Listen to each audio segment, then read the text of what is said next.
সিরিয়ায় বাশার আল আসাদ সরকার পতনের পরপরই বিভিন্ন কারাগার থেকে হাজারো মানুষকে মুক্তি দেওয়া হয়েছে। আন্তর্জাতিক গণমাধ্যমগুলো বলছে এই কারাগারগুলোতে বন্দী ছিলেন লক্ষাধিক মানুষ। মুক্তি পাওয়া এক নারী আল জাজিরাকে জানায়, 2019 সালে হামার একটি চেক পয়েন্ট থেকে তাকে আটক করা হয়। পরে সন্ত্রাসবাদের অভিযোগে অভিযুক্ত করা হয় তাকে।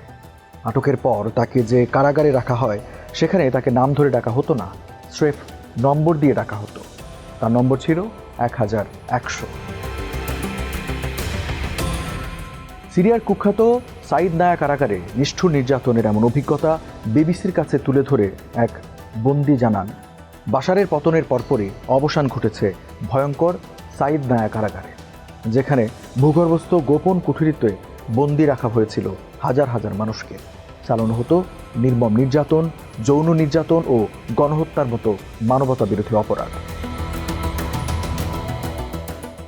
বাংলাদেশে মানুষকে আটক করে আয়নাঘর খ্যাত বন্দিশালায় নিয়ে চরম নির্যাতন চালানোর অভিযোগ ওঠে ক্ষমতাচ্যুত শেখ হাসিনা সরকারের বিরুদ্ধে।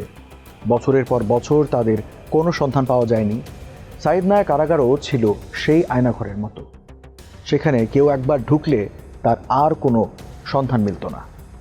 বন্দীদের স্বজনরা জানান, সেখানে আটক বহু মানুষের আর কোনো সন্ধান পাওয়া যায়নি। তাদের পরিবাররা জানতো না সেই ব্যক্তি বেঁচে আছে কি না।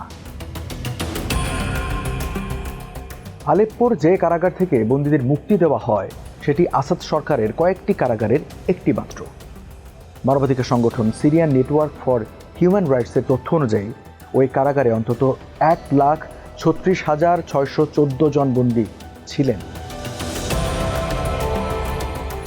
মূলত সিরিয়ার কারাগারগুলো ছিল বাশার আল আসাদের ক্ষমতাকে টিকিয়ে রাখার অন্যতম মূল স্তম্ভ।